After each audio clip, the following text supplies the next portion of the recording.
Assalamualaikum warahmatullahi wabarakatuh. Halo teman-teman semua, apa kabar? Ketemu lagi di channel ini bersama aku, Bibit Angelia. Di video kali ini aku masih ingin membahas seputar meditasi ya teman-teman. Nah di sini mungkin ada beberapa teman-teman yang sudah sholat tepat waktu, sholat hajat ditunaikan gitu ya, puasa sudah, kemudian zikir sudah, tapi manifestasinya belum juga kelihatan mendapatkan hasil. Ya cirinya aja nggak ada ya, apalagi hasilnya gitu ya. Nah mungkin video ini tepat ya untuk teman-teman saksikan. Di sini aku mau membagikan tentang doa atau manifestasi itu sejatinya itu apa sih? Nah, kalau kita memahami tentang tubuh ya, jadi kita benar-benar hidup dengan tubuh ini, bukan hidup hanya sekedar di kepala ya, karena kebanyakan kita hidupnya di kepala, bukan di tubuh ini gitu. Nah, kalau kita aware dengan tubuh dan benar-benar hidup di tubuh ini, teman-teman akan tahu apa penyebabnya. Doa, manifestasi, dengan beberapa teknik zikir, sholat, puasa itu belum berhasil. Nah, teman-teman akan tahu jawabannya. Jawabannya adalah apa? Karena energi di tubuh ini tidak selaras dengan yang kita doakan atau kita riadohkan. Nah ini sebenarnya penyebabnya. Makanya mungkin kalau sudah semua teknik kalian lakukan, belajar kesadaran juga sudah, kok masih bulat-bulat ya, masih belum ada cirinya doa itu terjadi gitu ya. Teman-teman boleh deh gitu meditasi ya. Seperti yang aku jelaskan di video aku sebelumnya, meditasi itu apa, seperti apa. Nah, di sini berkaitan doa itu ada berkaitan dengan frekuensi ya dan vibrasi. Karena apa? Ada tubuh ini karena energi, pergolakan energi atau pergerakan energi.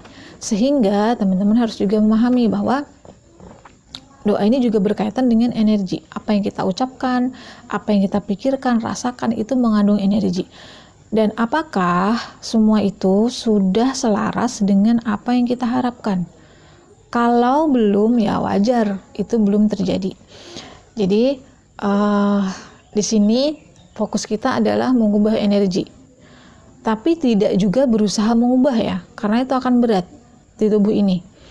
Tubuh ini jangan dijadikan bagasi lagi, tapi jadi ruang dari pergerakan energi, sehingga energi yang kita nggak butuh itu cair ya, lenyap, berganti dengan energi yang kita butuhkan. Nah sebenarnya itu rahasianya manifestasi. Kalau misalnya dalam prosesnya gitu ya, kita anggap meditasi aja, kalau teman-teman nggak konsisten, itu juga nggak berhasil gitu. Apapun tekniknya, teknik kita menyadari, teknik kita releasing, teknik kita meditasi, teknik kita sholat, teknik kita zikir ya, entah itu istighfar, entah sholawat, tapi kalau kita tidak konsisten, kita tidak aware, tidak sadar dengan pergerakan energi kita kemana, nah itu juga akan sia-sia. Dan di sini kenapa meditasi itu kalau buat aku powerful banget ya teknik ini, karena pada saat kita meditasi, aku sadar penuh ya bahwa di situ ada sedang pergerakan energi yang mengalir, dan tujuannya adalah aku membutuhkan energi positif tentunya untuk memanifestasi apa yang kuharapkan, apa yang kudoakan. Dan di situ tidak ada doa dalam ucapan kalau menurut aku, tapi pergerakan energi yang bermain. Karena energi ini kalau dia sudah berganti positif, ya kita akan menarik kejadian-kejadian yang positif. Tapi kalau tubuh ini masih menjadi bagasi dari emosi kita yang negatif, emosi kita yang masa lalu ya, masih kita pendem, maka ya kita akan menarik kejadian juga yang serupa. Makanya penting banget untuk menyadari ya teman-teman dari tubuh dulu gitu. Karena tubuh ini gerbangnya. Kita mau nggak mengalami pengalaman tanda kutip energi Tuhan gitu ya, kita katanya kita mau mengenal Allah, mengenal Tuhan, tapi nggak mau mengalami tubuh ini secara utuh gitu. Nah itu nggak akan mungkin. Makanya melalui meditasi kita bisa mengalami tubuh ini hidup dengan tubuh ini secara total. Nah, di sini rahasianya. Jadi kalau kita contoh misalnya mengharapkan kemakmuran gitu ya, kesejahteraan, tapi saat kita doa, oke lah, kita merasa kita bahagia gitu ya, kita merasa kita sejahtera, gitu.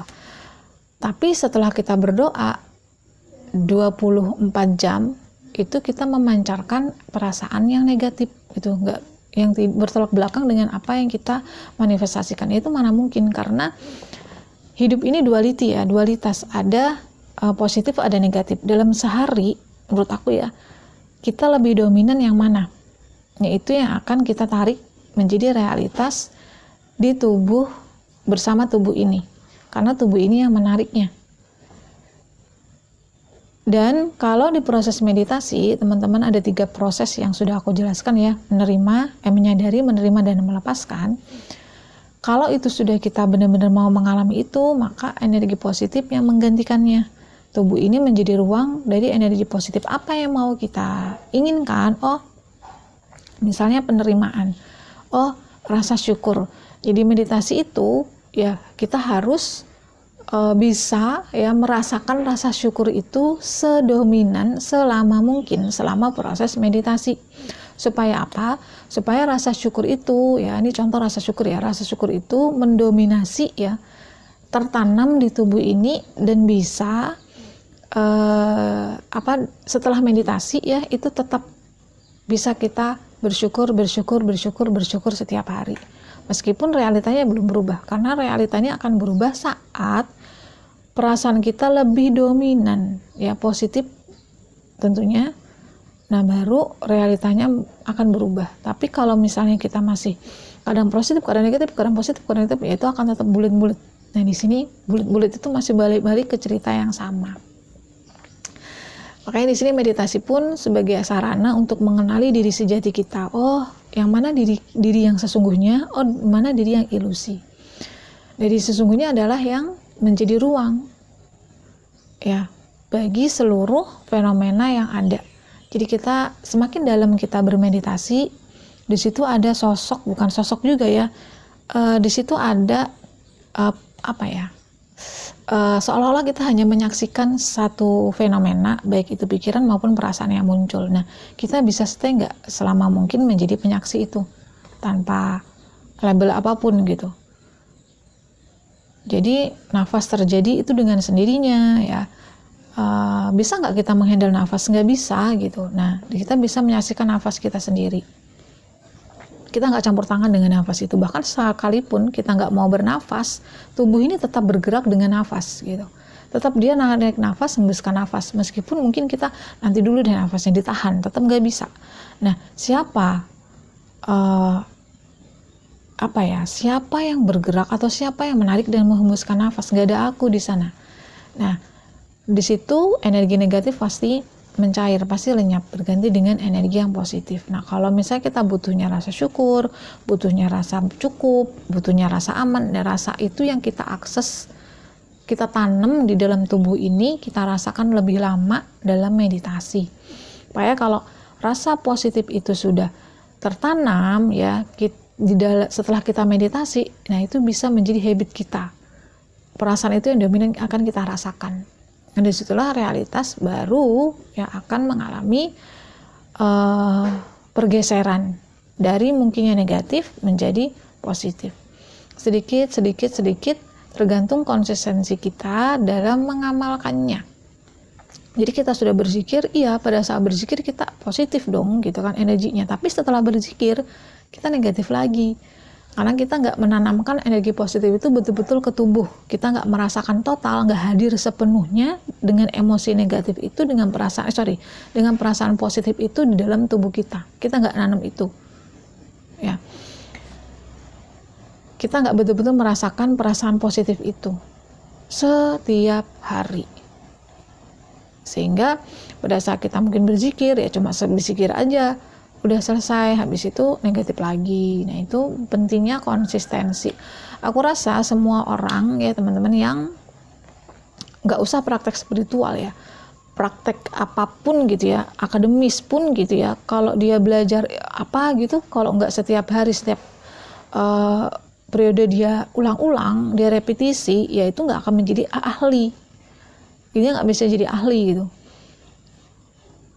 Nah, sama juga dengan teknik spiritual apapun, baik itu ritual ibadah ya, atau teknik-teknik spiritual seperti meditasi, mungkin mirroring, kalau nggak dilakukan terus-terusan, konsisten, continue, dan direpetisi, diulang-ulang, maka ya nggak akan ada hasil. Nah, di sini pentingnya konsistensi, pentingnya kita berdoa mohon konsistensi ya, dibantu, dituntun, dibimbing.